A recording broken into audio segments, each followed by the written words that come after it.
स्वागत है आप सभी का आध्यात्मिक ज्ञान सेवाएं चैनल में। आज फिर हाजिर हैं नई तथ्यात्मक जानकारियों के साथ।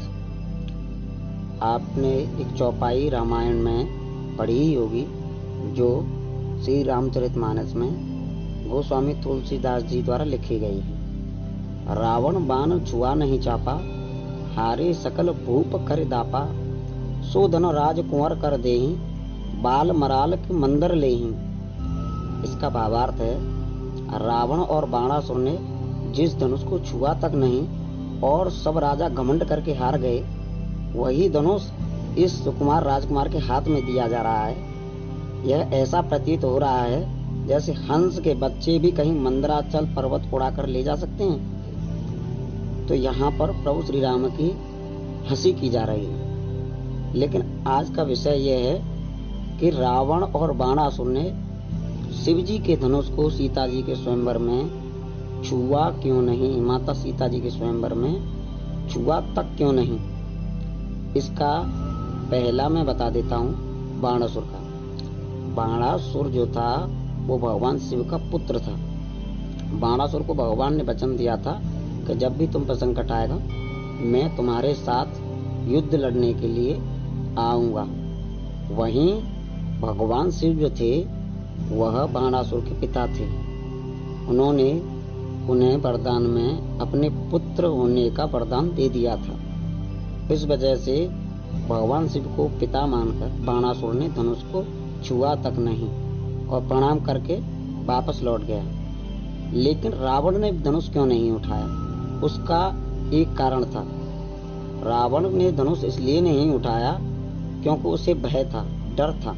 एक बार राक्षस राज रावण कैलाश पर्वत पर शिव जी को प्रसन्न करने के लिए तपस्या करने लगा। जब उसने तब से शिव जी को प्रसन्न होते नहीं देखा, तब वह यज्ञ वेदी पर अपना मस्तक काट काट कर चढ़ाने लगा। जब वह अपना अंतिम शीश काटने को उद्यत हुआ तो भगवान शंकर प्रसन्न होकर उसके सामने उपस्थित हो गए।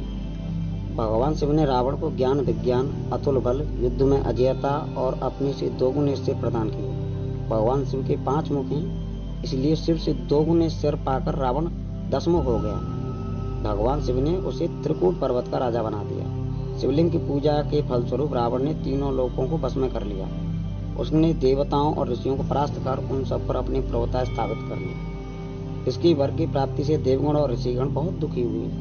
उन्होंने नारद जी से पूछा कि इस दुष्ट रावण से हम लोगों की रक्षा कैसे हो।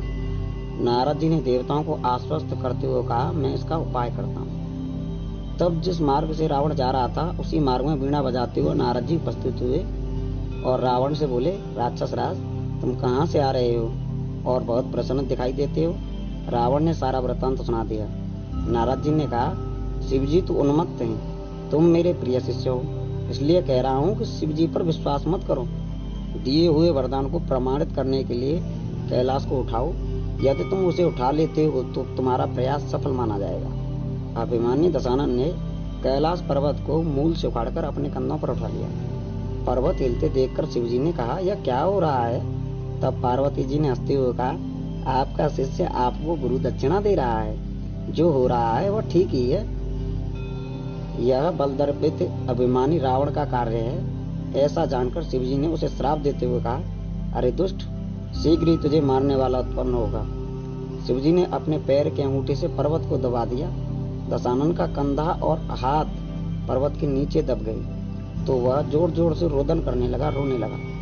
पार्वती जी के कहने पर भगवान ने अपने पैर का अंगूठा पर्वत से उठा लिया।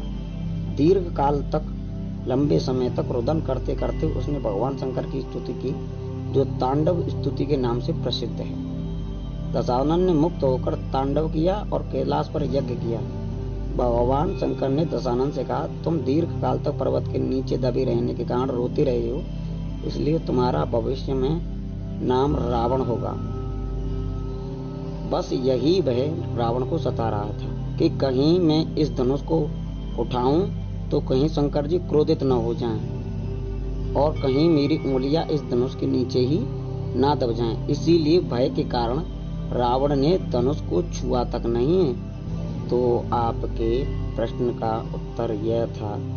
तो फिर हाजिर होंगे आपके साथ आध्यात्मिक ज्ञान सेवाएं में। तब तक के लिए नमस्कार। जय सीताराम।